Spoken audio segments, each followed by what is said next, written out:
England's colonization of America, New England.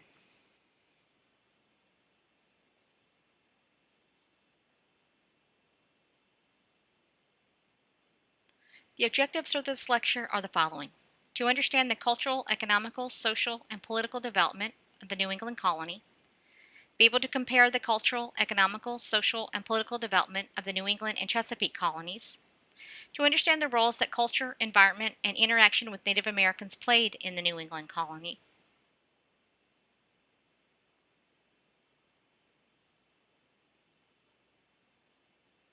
and to understand ideas of freedom in the New England colony.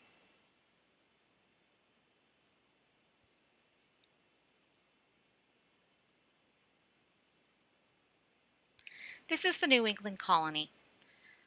I'm going to briefly discuss Plymouth, but I'm mostly going to be focused on the Massachusetts Bay Colony because the Plymouth Colony will be overshadowed by the Massachusetts Bay Colony.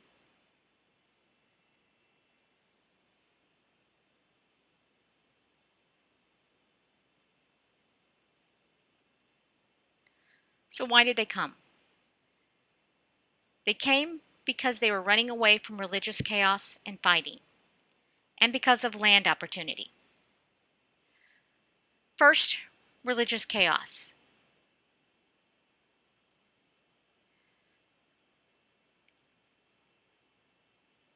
The Puritans, who lived in Europe during this time, were also Calvinist, and they were looking for religious freedom, but they were not tolerant of other religious beliefs. This is their idea of freedom. So they would come to America for religious reasons, but not be welcoming of other religions into their community. This was the first American colony founded this way. The Puritans believed that they could interpret the Bible for themselves, but they also listened to sermons from educated ministers whom they would choose. Puritans had issues with the Church of England. They felt that the Church of England was too much like the Catholic Church in their rituals and doctrines. Puritans didn't like religious authority from the Pope or the King. They believed in independent congregations.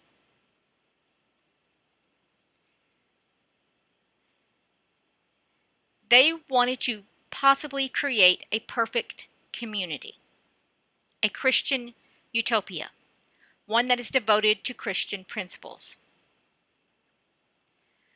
So, at first, the Puritans left England and went to Holland. But they felt that their kids had adopted too many Dutch habits and worried that they would not be devout. So they will settle in America.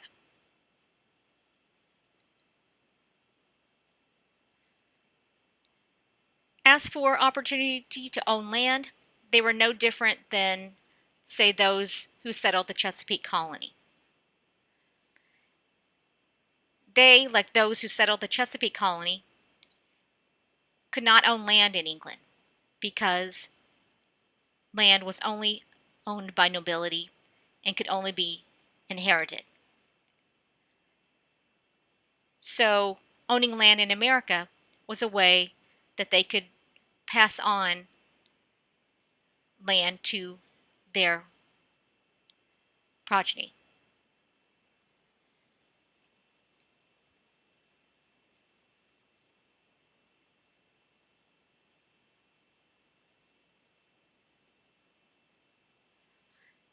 The Plymouth colony was settled by radical separatist Puritans who arrived on the Mayflower in 1620. They're often referred to as pilgrims. William Bradford was their first governor, and the governing document of the colony was called the Mayflower Compact. And the Mayflower Compact was adult men who agreed to obey just and equal laws enacted by representatives they chose.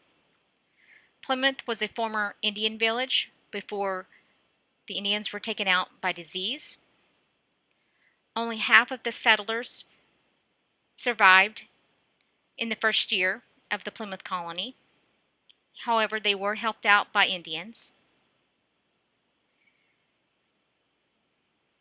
And they believed in consent and voting, not based on church membership. At first, they had community land until they divided it amongst settlers in 1627. And this colony survived until about 1691, when, as I mentioned earlier, was overshadowed by the Massachusetts Bay Colony to the north.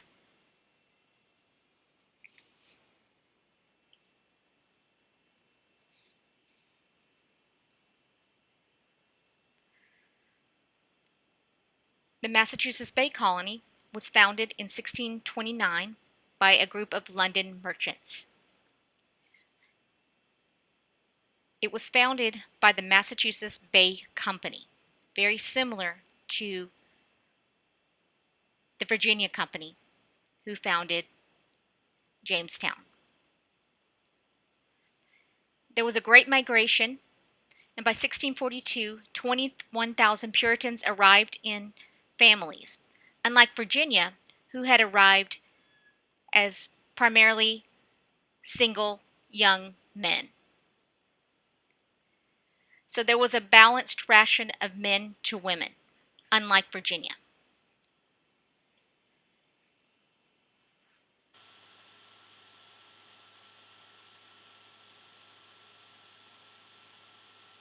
John Winthrop was Massachusetts Bay Colony's first governor.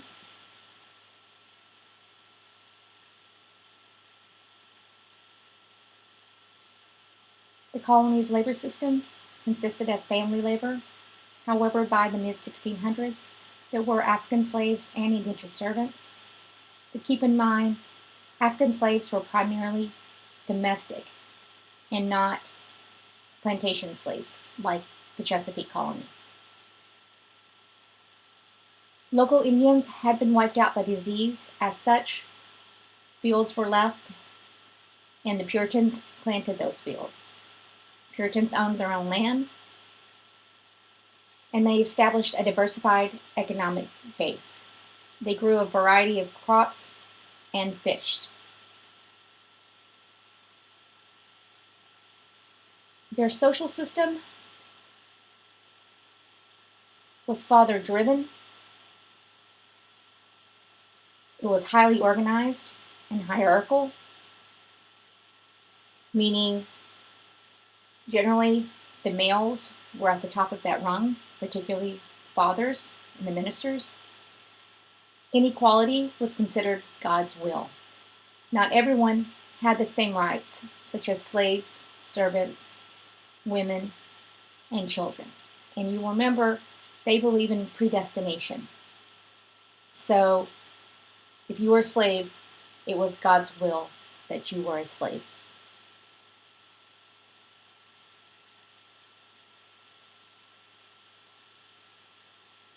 The colony was organized around family.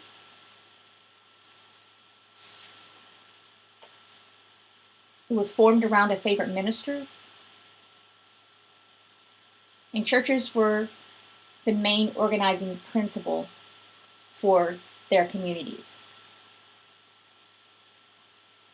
They set up schools to teach children to read the Bible, so they were highly educated. Education was very important in the Massachusetts Bay Colony. It was very important to Puritans.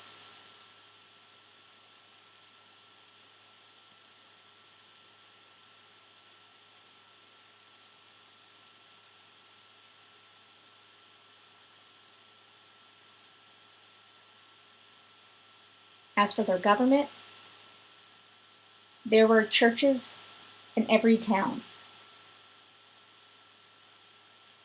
The law required churches to be established in every town. They levied taxes to support the minister. Puritans wanted church and state governments to be separate. Ministers couldn't hold office. In other words, you couldn't be a minister and a sheriff. And why they believed in this separation is because of what they experienced prior to coming to America. Because in Europe, the King of England was also the head of the church, and they saw the danger in that. They had two legislative bodies, unlike Virginia, who had appointed governors. And Virginia also had the House of Burgesses, but it was slightly different. They only had one house in just the Chesapeake, and they had two legislative houses in New England.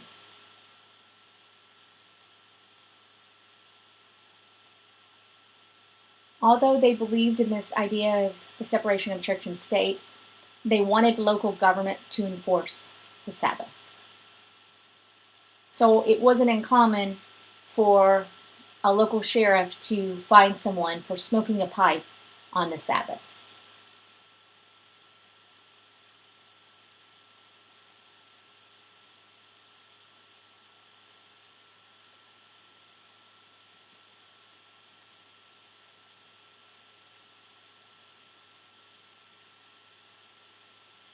This is an illustration of what a Puritan family looked like.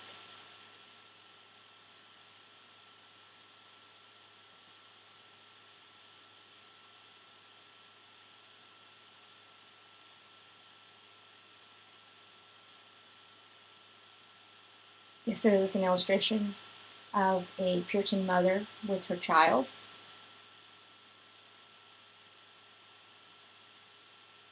Puritans' way of life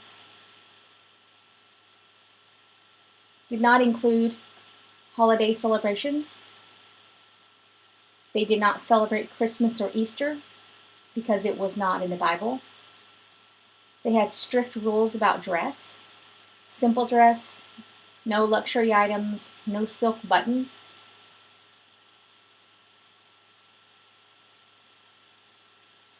They were uptight sexually. They didn't have a ban on sex as long as it was during marriage and it didn't interfere with religion. Sex was considered a right during marriage. An example of this is there was a husband and wife, the Maddoxes, but James Maddox was sued by his wife because he was not having sex with her. Because, like I said, they believed that sex during marriage was a right. And she won that case.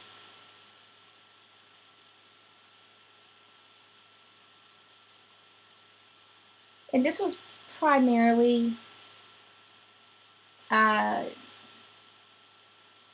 to do with procreation in many ways, but still it was a very important part of their belief system.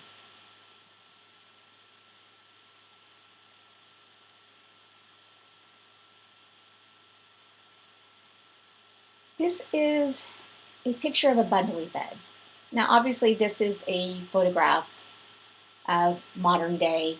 This was taken in a museum. But this is what a bundling bed looked like, and this is something that the Puritans used. And what it was used for was unmarried men and women. The social practice was that young unmarried men and women were allowed to sleep together, but they had to keep their clothes on. So this bundling bed helped serve that purpose. If women got pregnant, particularly single women got pregnant, is what I mean, the Puritans didn't mind as long as the father of the child eventually married the mother. In fact, what they would do was when the woman would give birth, she had to name the father at the birth. Puritans viewed marriage as a civil, not a religious arrangement. They were married in a private home by a civil magistrate, not in a church.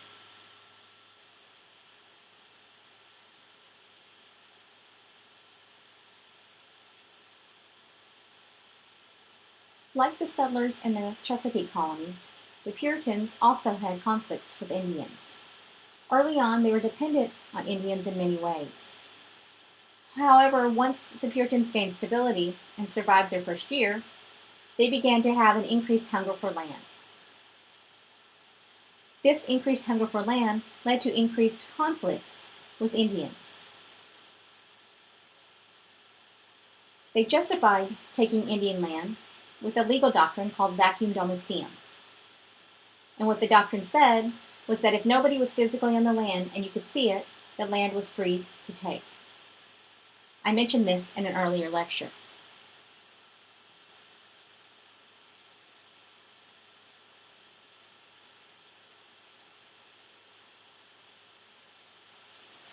Some of the conflicts they had with Indians was with the Wampanoags. The Wampanoag leader was Metacom, also known as King Philip. The Indians attacked nearly half of New England's 90 towns. Indians pushed settlements to near the Atlantic coast. 1,000 settlers out of 52,000 died. 3,000 out of 20,000 Indians died. In 1676, the colonists retaliated, and this major conflict was called King Philip's War. During this conflict, the Iroquois helped the settlers in order to gain alliances with them. Eventually, Metacom was killed, but what this did was it solidified the settlers' images of Indians as vicious savages.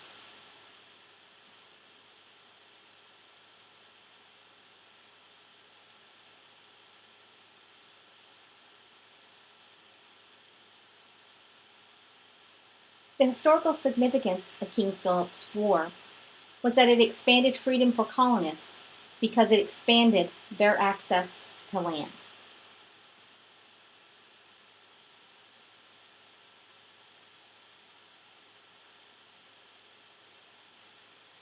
Conclusions.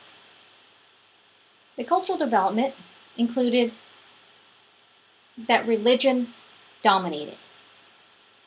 The cultural development also included conflicts with Indians.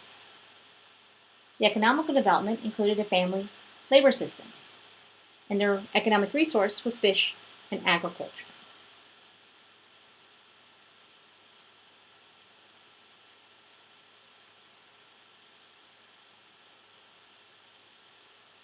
Their social development included the fact that it was father-driven, it was highly organized around family, it was unequal, and education was important. Politically, they had churches in every town, a separation of church and state, local government that enforced the Sabbath, 2 legislative branches.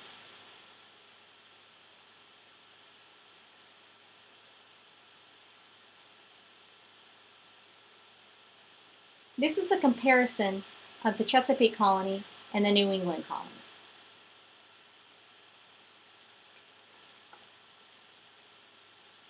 Politically, in the Chesapeake colony, they had the House of Burgesses and slave codes. In New England, they had 2 legislative branches, and the separation of church and state, and the local government enforced the Sabbath. Economically, in the Chesapeake, their labor system was slavery, specifically plantation slavery, and they also had indentured servitude. And their primary crop was tobacco. In New England, economically, their labor system was family labor, and their economic resource was fish and agriculture.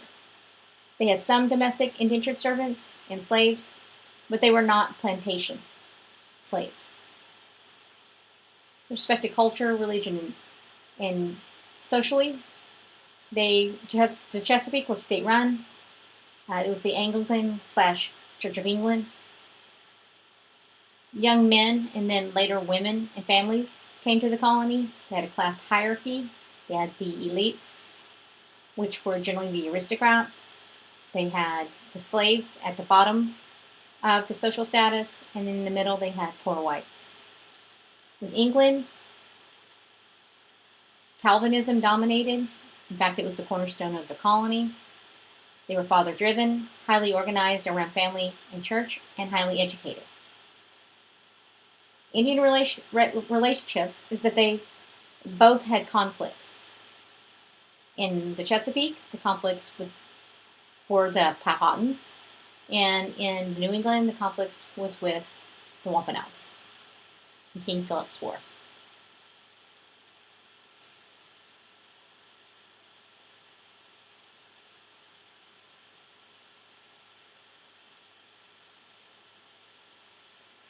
The big picture, two main points I want to make here is that the New England colony developed differently than the Chesapeake colony and will eventually be more reliant on manufacturing as time goes on. Also, that eventually New England and the Chesapeake will be on the opposite sides of the slavery argument leading up to the Civil War. This will become more apparent as we move closer to discussing the Civil War. New England will ultimately turn to manufacturing, be part of the northern area of America, but the Chesapeake will continue on with slavery and will be very reliant on slavery for agriculture. So there will be a conflict and a divide between the northern areas and the southern areas regarding slavery. But we'll talk about that later. Okay, this ends your lecture. If you have any questions, please let me know.